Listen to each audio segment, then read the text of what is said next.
श्री हरिवंश, श्री जी को कोटिशय प्रणाम। इनका प्रश्न ये है कि मैं आज झूठ बोलकर एक दिन ज़्यादा कि मैं अनुष्ठान में सम्मिलित हो सकूं, इसलिए झूठ बोला, पर भाई जी का जो चरित्र है उसमें झूठ पर बहुत दृष्टि की गई है, ये खटक भी रहा है, पर झूठ ना बोलते।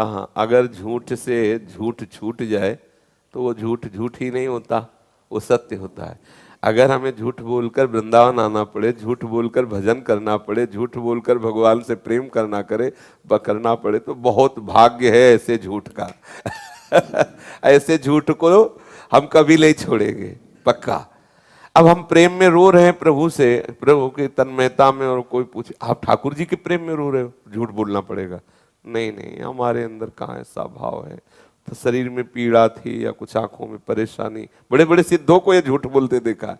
एक जगह भागवत चर्चा हो रही थी, तो एक महाभागवत थे राजा की सभा में, तो उनको एकदम मूर्छा आई और प्रेम के विकार, राजा को लगा कि तो चरणों में प्रणाम किया।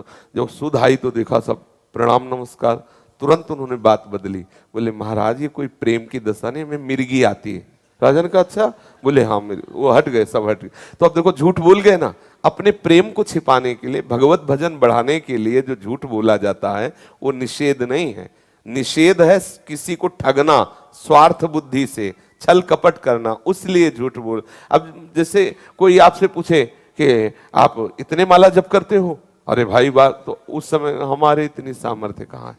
संत जन ऐसा दिन भर भजन करते हैं, आप दिन भर भजन करते, हाँ मैं दिन भर भजन करता हूं, कभी ऐसा कोई नहीं कहेगा। कहा मेरे भजन, तो भजन मार्ग में ये छुपाव सत्य से बढ़कर के है, इसको हम झूठा नहीं मांगे। अगर हमें होता है कि हमें वृंदावन जाना, बिहारी जी के दर्शन करने हैं, और जा ऐसे सकते नहीं, और वहां जाने की छूट है, लेकिन वहां जाने की छूट है, तो हम बोलेंगे वहां जा रहे हैं, और आएंगे वृंदावन दर्शन करके गए वो चले। अगर वो झूठ है तो वो परम सत्य झूठ है, उसमें कोई परेशानी नहीं है। और ऐसे झूठ से अगर वृंदावन वास मिले तो बलिहारी हुआ झूठ की, हुआ दुख की, हुआ छल की, हुआ कपट की, जिससे ठाकुर मिल जाए, ठाकुर का भजन हो जाए, इसके लिए निषेध नहीं। दीप्ति जी दिल्ली से, गुरुदेव के चरणों में प्रणाम। राधे राधे महाराज जी। पिछले किसी सत्संग में चला था, पूर्व के पाप के कारण मन भय दिखाता है, और कल के सत्संग में चला, देव स्मृति के भाव से मन मरता है, कृपया करके शंका का निवारण करें। जब तक आप भजन में नहीं बढ़ोगी तब तक देव स्मृति की स्थिति नहीं आएगी, समझो। और जैसे जैसे भजन में बढ़ोगी वैसे वैसे हृदय अनर्थ निवृत्ति की स्थिति में आता जाएगा। समस्त वासनाएं, पाप, दुर्गुण वृत्तियां, ये सब नष्ट होती जाएंगी। भजन सबसे पहला क्या करता है? अनर्थ निवृत्ति करता है। जो दुष्कृत हुए हैं और जो दुष्कृत वासनाएं, भजन उनको नाश करता है। जैसे जैसे दुष्कृत नाश हुआ, हृदय पवित्र हुआ, तो देह से अपनापन कम होने लगता है। जैसे जैसे पवित्र हृदय की पहचान, इस शरीर से अपनापन कम होने लगेगा, शरीर संबंधियों से राग मिटने लगेगा। मलिन अंतःकरण की पहचान, देहाभिमान पुष्ट होने लगेगा, शरीर संबंधी भोग वासनाएं अच्छी लगने लगेंगी। तो हम जब भजन करेंगे तो निष्पाप वृत्ति जागृत होगी। पापवंत कर सहज स्वभाव, भजन मोर ते भाव न काऊ, जो पे दुष्ट हृदय सोई हुई, मोरे सन्मुख आव की सोई।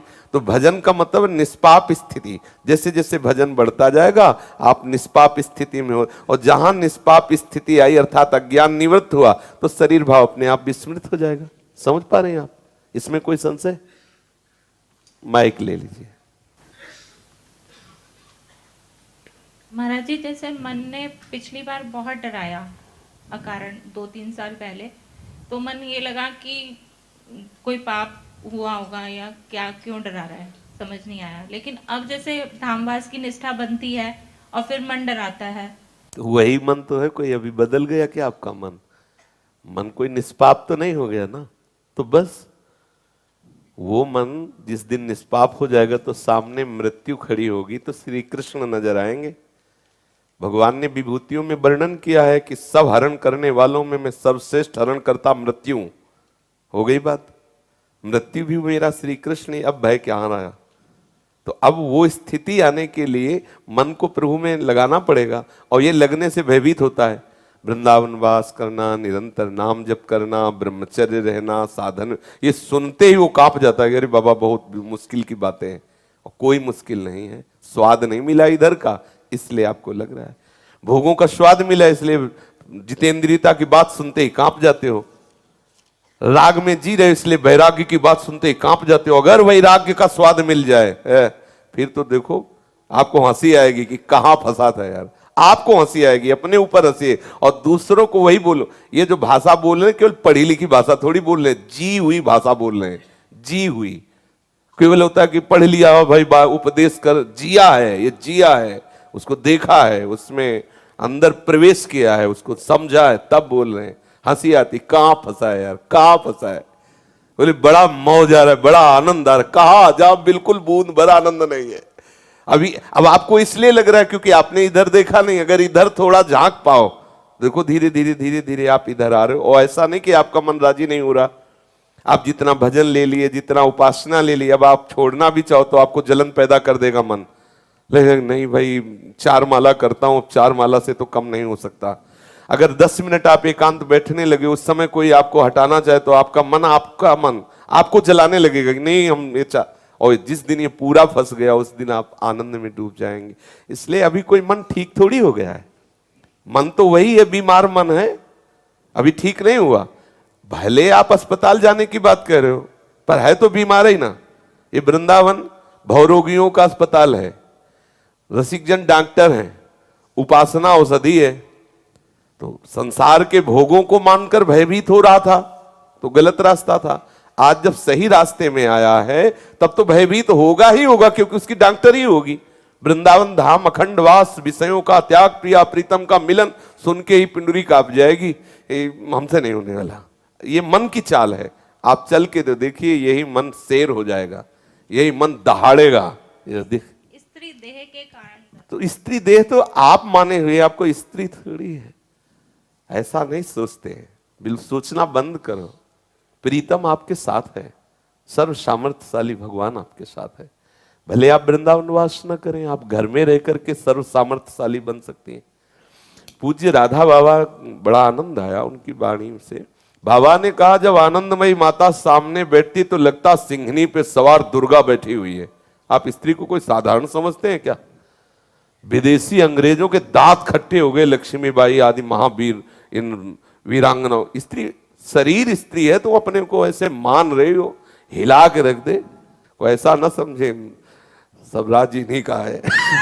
जिधर देखो इन्हीं का, चाहे माया में देखो चाहे भक्ति में देखो, इन्हीं के बच्चे हैं, इन्हीं से पोषित है, इन्हीं का शासन है। मात्रा हटा दीजिए, मात्रा है शक्ति, शिव में मात्रा हटा दीजिए ऊपर जो लगी हुई है, क्या बचा? 100। समझ गए ना? अगर 100 में शिवत्व तो है तो इन्हीं का है। शिव लिखो और शिव में मात्रा हटा दो, बचा क्या? 100। शक्ति ही तो सब कुछ है, सब कुछ शक्ति से ही है, और शक्तिमान उसको धारण किए हुए। शक्तिमान के बिना शक्ति कैसी? अच्छा, 100 हटा करके केवल मात्रा ऐसे लगाओ तो क्या होगा? कुछ नहीं, वो कोई मात्रा है उसका। वो सा पे जब लगी मात्रा हुआ तब हुआ शिव। संपूर्णता, शक्ति और शक्तिमान दोनों मिलकर के लीला का विहार कर रहे हैं। ऐसा नहीं कहा जा सकता कि हमारा स्त्री शरीर, तो हम ऐसा नहीं, फिर तो बहुत बड़ी हार हो जाएगी। अगर आपने स्वीकार कर लिया फिर तो क्या होगा? हम इंतजार करें पुरुष शरीर के लिए, और कौन सी खास बात ऐसी पुरुष शरीर से कि भगवत प्राप्ति हो जाएगी? बिल्कुल भ्रम, बिल्कुल भ्रम। किस बात के लिए तुम अनाधिकारी हो, हमें बताओ। किस बात के? प्रभु के अंश तुम हो, प्रभु के अंश तुम हो, किस बात में अनाधिकारी हो? किस बात में? ठीक है, आप वैराग्य धारण करके घर घर भिक्षा न मांगे आप, ऐसा, लेकिन आप भगवत प्राप्ति कर सकती हैं। आप पति का वर्ण करके गृहस्थी में रहकर सदगुरु का आश्रय लेकर, या आप जैसे, आप भगवत प्राप्ति के मार्ग में कहीं भी ये शब्द न लाइए कि मैं स्त्री हूं इसलिए भगवत प्राप्त, नहीं। बिल्कुल ऐसे ऐसे कितने उदाहरण हैं। करमेती जी वो जब यहां वृंदावन आई तो दिन में पूरा शरीर में रज लगाकर वृक्षों में रहती हूँ, रात में नीचे उतरती हूँ, यमुना जल आदि पान करके भजन करती। दंडकारण जैसे भयावह वन में माता सबरी का नाम गूंज गया।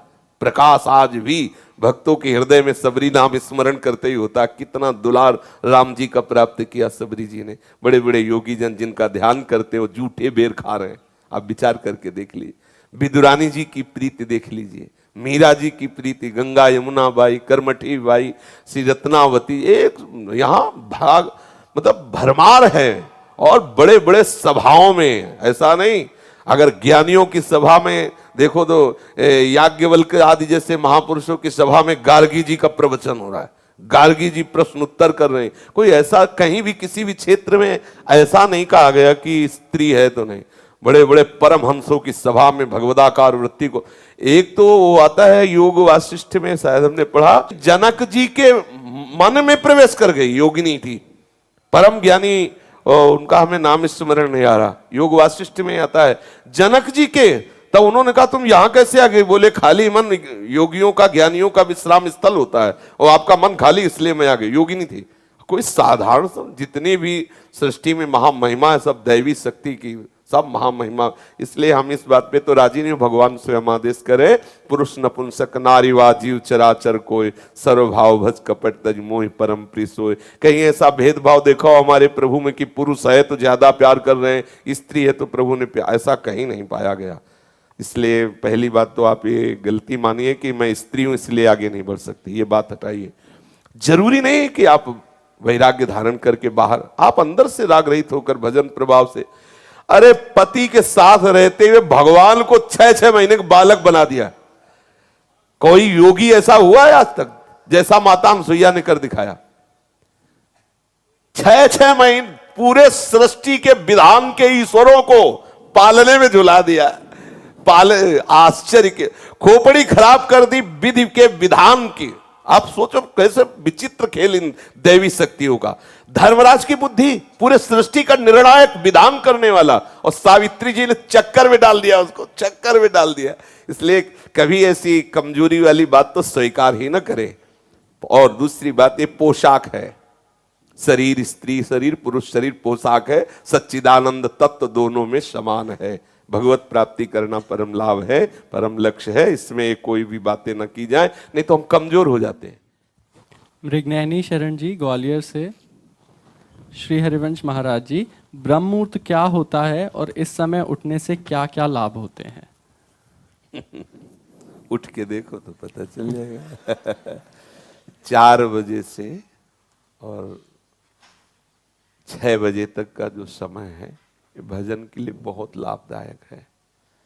इस समय अगर कोई निद्रा में रहता है तो ब्रह्मचर्य से हीन और कई तरह की मानसिक बीमारियां और शारीरिक अस्वस्थता ये आगे चलकर उसे घेर लेगी। मानसिक बीमारियां, कई तरह से मन डराने लगेगा, कई तरह से मन में ऐसे कुभावनाएं जागृत हो जाएंगी। इसलिए हमारे ब्रह्म ऋषियों ने आज्ञा की है कि 4 बजे से तो उठ ही जाना चाहिए, और 4 से 6 के बीच में, मान लो आप 4 से 5 के बीच में सोए रहे हैं तो आप 5 से 6 के बीच में उठ जाइए। 4 से 6 के बीच के समय में आप उठ करके अपनी भागवतिक दिनचर्या करें।